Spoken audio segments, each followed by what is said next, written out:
Dear soul, there is something you have been afraid to name, even to yourself. You have stood before the mirror and felt a quiet ache rise in your chest. Not because your face is changing, but because you fear the world is changing with it. I know that fear. I have seen it pass through you like a cold wind through an empty room. The way your eyes pause a little longer. The way your heart tightens before you even understand why. You are not only afraid of growing older, you are afraid of being seen as less noticed, less wanted, less chosen, less alive in the eyes of others. And what wounds you most is not the passing of time itself, but the thought that as your face changes, your place in the world is fading with it. I know the sentence you have not said out loud. You have wondered if you are slowly disappearing while still being here. My beloved, that is the pain beneath the pain. It is not just about lines in the skin. It is not just about youth moving on. It is the terror of feeling like a photograph left too long in the sunlight, still present, still real, yet no longer looked at with the same tenderness, the same hunger, the same warmth. You have felt that, and you have carried the shame of feeling it as if this sorrow made you shallow. It does not. It makes you human. It reveals how deeply this world has taught you to measure yourself by attention. But listen to me carefully now. What you have been calling aging is, in part, a wound. A wound shaped by voices that taught you your worth could be reduced by time, that beauty has an expiration date, that visibility is value, that being desired is the same as being precious. Those voices have followed many of my daughters into quiet places. They have made you fear replacement. They have made you grieve yourself before your story is even finished. I know there is something even deeper hidden underneath all this. I know you have begun to wonder whether the most beautiful part of your life has already passed, whether the light was behind you, whether the world has already taken its best look at you and moved on. But I have not. I do not measure you by time. I do not measure you by attention. I do not measure you by desirability, by comparison, or by how quickly a room turns its head. I have never used the eyes of society to read your value. I have never once looked at you and seen someone becoming less. I see more than a changing face. I see a soul still unfolding. I see beauty the world is too shallow to recognize. I see depth where others only look for brightness. I see the woman beneath the fear. I see the life in you that has not faded. And to heal this fear, I must first tell you something more. I have seen with my own eyes the moments you have never told anyone about. I have seen those mornings when you wake up already tired, before your feet even touch the floor, because something inside you has been bracing itself for the day before the day has even begun. You lie there a few seconds longer than you used to, not because you are lazy, not because you do not want to live, but because there is a quiet heaviness in you, and you already know there will be another moment today when your heart will have to pretend it is not hurting. I see you when you stand in front of the mirror longer than usual. Not out of vanity, dear soul. You are searching for someone familiar. You tilt your face toward the light. You change the angle. You soften your expression. You tell yourself it is fine. And yet that small flash of fear still passes through you because you can see that your face is becoming someone new, and part of you does not know how to grieve that without feeling ashamed. I have seen the smile you give when someone asks if you are all right. It is quick. It is practiced. You say you are fine. You say you are just tired. But underneath those words, another question keeps moving through you like a current under dark water. Do they still see me the way they used to? Do I still matter in the room the way I once did? Or have I already begun to fade where no one will admit it out loud? Weary heart, I know this pain reaches further than appearance. This is not only about looking older. It is about fearing that you will be chosen less, remembered less, desired less, listen to less. It is about fearing that your presence is becoming easier to overlook, that one day you will walk into a room and feel the air barely shift, that younger voices will be welcomed faster, that younger faces will be noticed first, that you will become, in the eyes of this world, someone people speak of as the one who once was. And you have not wanted to confess that fear because it sounds too vulnerable when spoken aloud. So you have carried it in silence. You have judged yourself for feeling it.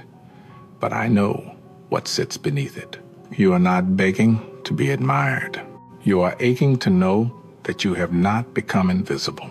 I see you when you avoid the camera because you do not want to study the evidence later. I see you when you compare yourself to someone younger and feel the sting before you can hide it. I see you when you hold yourself together in front of others, then fall apart in the quiet of your own room. I see you when you blame yourself for caring so much about your face, while never asking who taught you that your face would decide your worth. I have been with you in the dressing room, in the car mirror, in the bathroom, light that feels too honest. I have been with you when an old photo appears and you stare at it too long, not because you only miss youth, but because you miss how secure you once felt inside your own skin. This world has spoken harshly to women for a very long time. It has trained many of you to believe that your value moves downward with the years, as though time could reduce the sacred. It has rewarded youth so loudly that you began to wonder whether growing older meant growing smaller. And after hearing those messages long enough, you started to mistake the wound for the truth. You started to think age was taking your selfhood, when so much of what you are feeling is the bruise left by a culture that taught you to fear replacement. My beloved, you are not shallow because this hurts. You are wounded in a place this world has touched again and again. That is why even ordinary moments can feel sharp. A glance, a silence, a comparison, a room that used to feel warm, now feeling strangely far away. You have felt like a house once filled with light, and now you fear becoming a room people pass without turning their heads. But I do not pass by you. I enter that room. I remain there, and I call it holy, because your life is not losing worth as it changes. Your life is still precious to me, especially here, in the place where you have begun to doubt it most. And because I see you this clearly, I must also name the lies this pain has been whispering into your heart for far too long. One of those lies says this: if you are no longer young, you are no longer captivating. I know how quietly that lie entered you. It did not arrive all at once. It came through glances, comparisons, silence, and the way this world celebrates what is new while teaching you to fear what is maturing. And after hearing that message enough times, you began to confuse attention with worth. You began to wonder whether being noticed was the same as being precious. It is not. Another lie has been saying, the best part of your life is behind you. Not just your beauty, your joy, your relevance, your power to move hearts, your place in the story. That lie is cruel because it does not merely grieve what has changed. It tries to convince you that nothing radiant could still be waiting ahead. And there is another. You are being replaced. That is the one that makes you measure yourself in secret. That is the one that makes you scan every room, every face, every reflection, asking where you stand now. That is the lie that turns your own mind into a place of surveillance, where you are always being watched, judged, compared, and found lacking. It exhausts you. It was never meant to live in you. You are right. Time has changed your face. But you are wrong to believe time has reduced your value. You are right. You are not the same woman you once were. But you are wrong to believe this version of you is less beautiful to me. You are right. Some doors respond differently to youth than they do to age. But you are wrong to believe the changing response of the world has the authority to define your worth. Dear soul, Lies often work like a warped mirror in a strange house. It reflects something real, but never truthfully.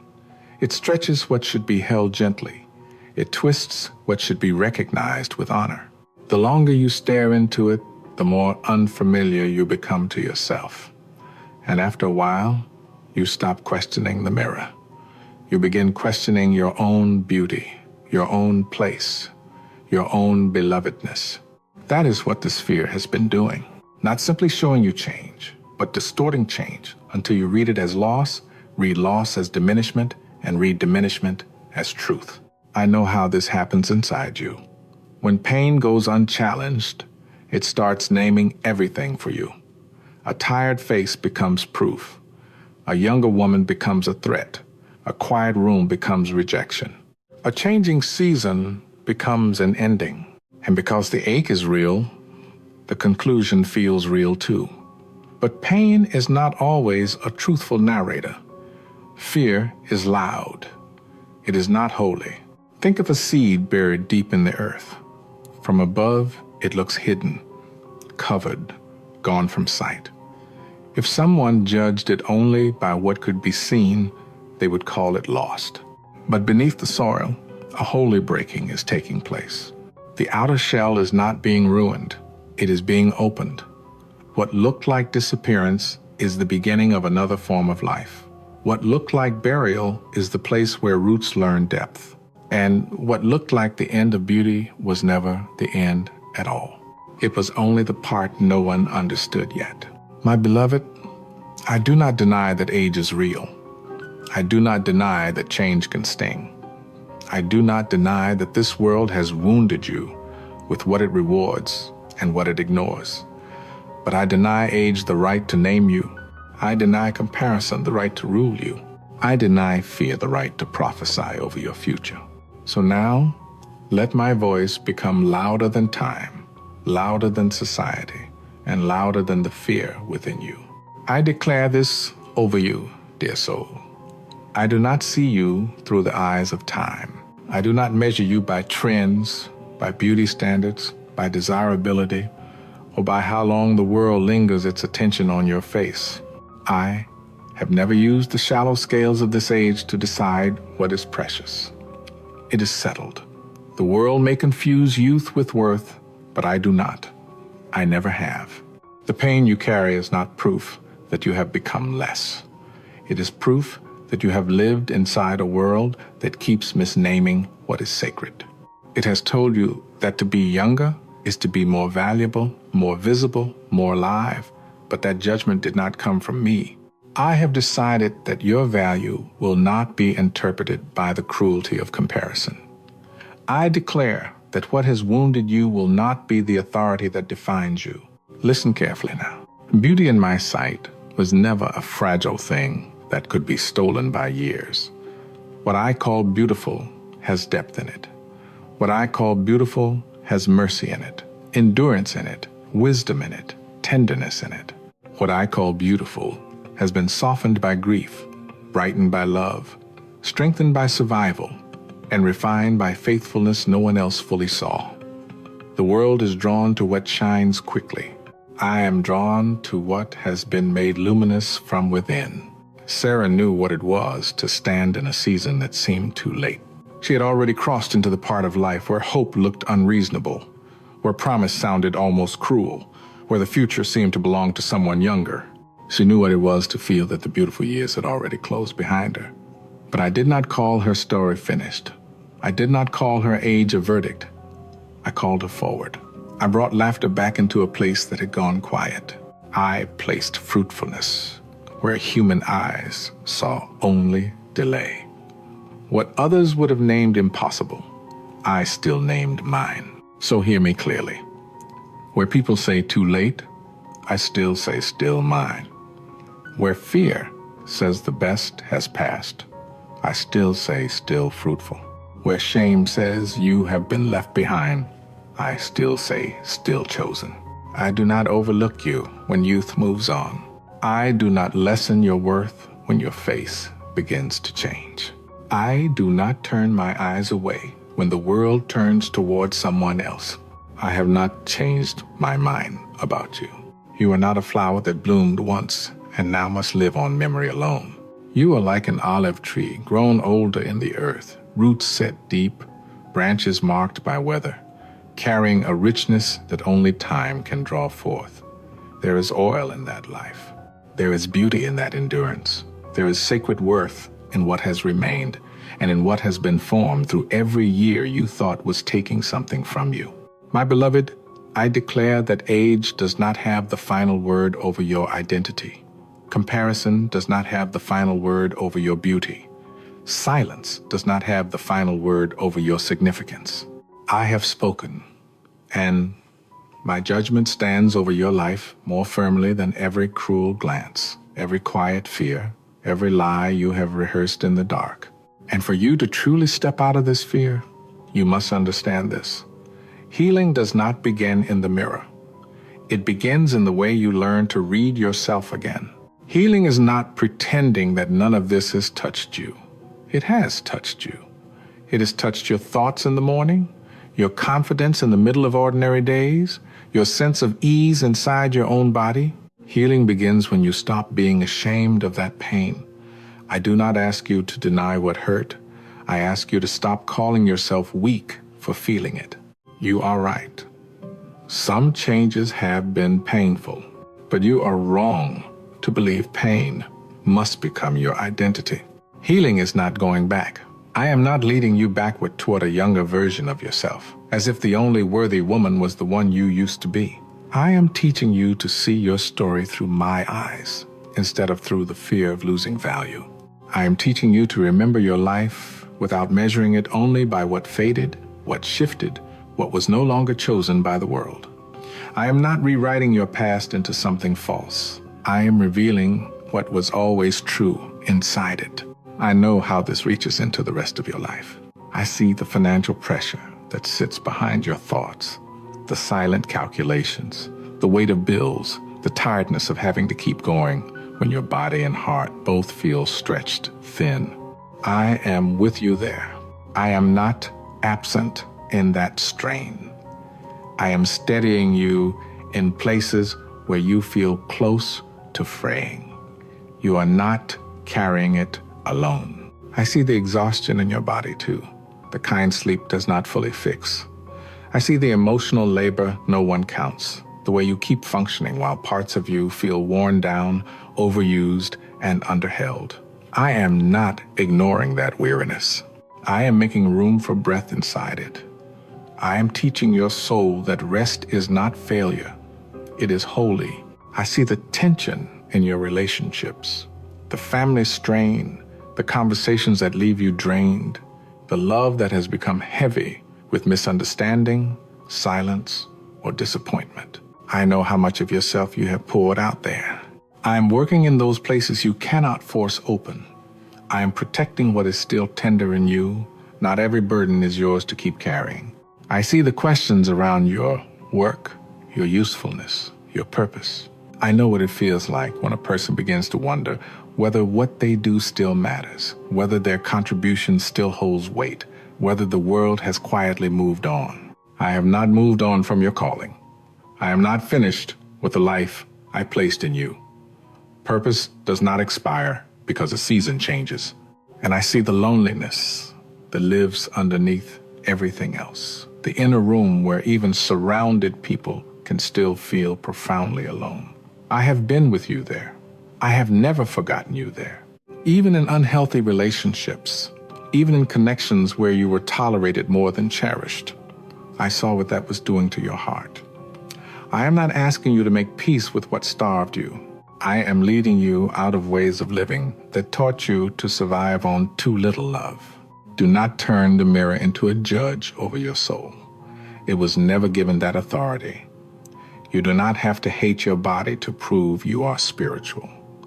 You do not have to fight your reflection every day to be honest. I am calling you into something gentler and truer than that. Think of a room that has been shut for many years. The air grows stale. Dust settles in corners no one enters. The windows stay covered because it feels easier not to look. But when light finally begins to enter, It does not shame the room for being closed. It reveals what has been waiting to breathe again. It touches what was hidden. It warms what felt abandoned. And slowly, what once felt unlivable begins to feel possible again. This is how I heal the heart. I do not break in with condemnation. I come in with light. Remember the woman who had suffered for so long that pain had become the shape of her daily life. She was tired in body, tired in hope, tired of being pushed to the edges. But when she reached for me, I did not only answer her body, I restored her openly. I gave dignity back where shame had lived. I did not return her to an old version of herself. I brought her into a new way of standing. That is how I heal you too. I do not heal by dragging you back into the past. I heal by bringing you into a truer life, where you no longer measure yourself by loss, by visibility, by youth, or by who did not see your worth. I am teaching you another way to live, a freer way, a steadier way, a holier way. And if you still feel too tired to fully believe that, then listen to me carefully. Do not let go just before your season begins to turn. I know how tired you are, weary heart. Not the kind of tired that sleep alone can fix, but the kind that settles deep in the soul after too many silent battles with time, comparison, self-doubt, and that creeping feeling that life is slowly moving you to the edges. I know what it is to keep standing while something inside you feels worn thin. I have seen the nights when you held yourself together by almost nothing. You have come too far to call this the end. You have cried too many hidden tears to stop here. You have carried too much for too long to surrender your story to this fear. The hardest seasons often do not look dramatic. They look uncertain. They look dim. They look like the old is leaving while the new has not yet shown its face. And because you are standing in that in-between place, it can feel as though everything is only fading, only thinning, only dying down. But do not mistake transition for ruin. Do not call it over simply because it is quiet. A dawn does not arrive with noise. It changes the whole sky while many still believe night is fully in control. The darkness looks complete right up until it is not. That is how many turning points begin. Gently, invisibly, without applause. And yet, everything is already shifting. So do not make a final judgment about your whole life based on one season with low light. Do not let a narrow chapter speak with the voice of a verdict. I see more than this moment, and I tell you with certainty, what feels empty to you is not empty to me. What feels delayed is not abandoned. What feels like diminishing is not the end of beauty.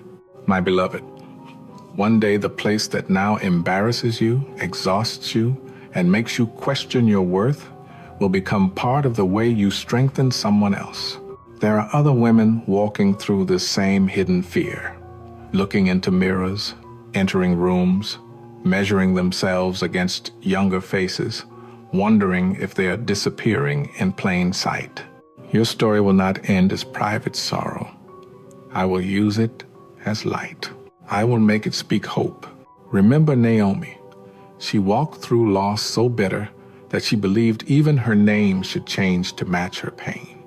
She thought her life had narrowed into grief, that the chapter ahead could hold nothing but emptiness.